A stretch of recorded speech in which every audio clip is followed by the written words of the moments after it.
దాదాపుగా 30 మంది దాడి చేసి దాంట్లో నందికొట్కూరుకు సంబంధించిన వాళ్ళు కొంతమంది, జూపాడు బంగ్లాకు సంబంధించిన వాళ్ళు కొంతమంది, ఆత్మకూరుకు సంబంధించిన వాళ్ళు కొంతమంది, 30 మంది ప్రీ ప్లాన్డ్గా కట్టెలు, రాడ్లు, కర్రలు అన్నీ తీసుకొని వచ్చి దాడి చేయడం అనేది నిజంగానే చాలా దారుణం.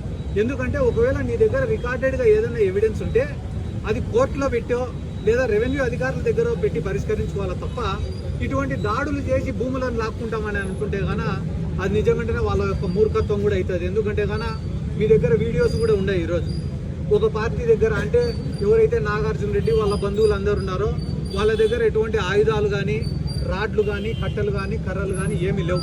అక్కడ రీసర్వే జరుగుతుందంటే కేవలం చూడడానికి, దాంట్లో మాకు కూడా హక్కు ఉందని చెప్పి అక్కడికి వచ్చిన అధికారులు చెప్పడానికి పోయినారు తప్ప వాళ్లకు గొడవ చేయాలా, ఘర్షణ చేయాలా అని ఎటువంటి ఇంటెన్షన్ కూడా లేదు.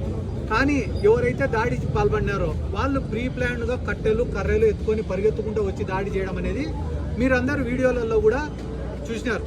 కాబట్టి జిల్లా ఎస్పీ గారిని కానీ, అక్కడ ఆత్మకూరులో ఉండే డిఎస్పీ గారిని కానీ, పోలీస్ యంత్రాంగాన్ని కానీ నేను యొక్క రిక్వెస్ట్ ఏమరా అంటే ఎవరైతే దాడికి పాల్పడినారో వాళ్ళ యొక్క ప్రీవియస్ రికార్డ్ చూడండి. వాళ్ళపైన ఉండే అలిగేషన్స్ అనేటివి నిజమా కాదా గమనించి దానిపైన చట్టపరమైన చర్యలు తీసుకోవాలని చెప్పి కోరుకుంటున్నాను. ఎందుకంటే గాన ఇంత ఇన్సిడెంట్ జరిగిన తర్వాత కూడా అరెస్టులు జరగకపోయినా, వాళ్ళని గాన మీరు శిక్షించకపోయినా ఇటువంటి ఇన్సిడెంట్లు జరిగేదానికి చాలా ఆస్కారం ఉంది. ఇంకా ఎంత జరిగినా కూడా మనం బతికే పరిస్థితి లేదురా అని చెప్పి ఇంకా ప్రతి దాడులు కూడా మొదలవుతాయని చెప్పి ఈ సందర్భంగా తెలియజేసుకుంటూ జిల్లా పోలీసులకు మాత్రం దయచేసి దీనిపైన యాక్షన్ తీసుకోవాలని కోరుకుంటున్నాను.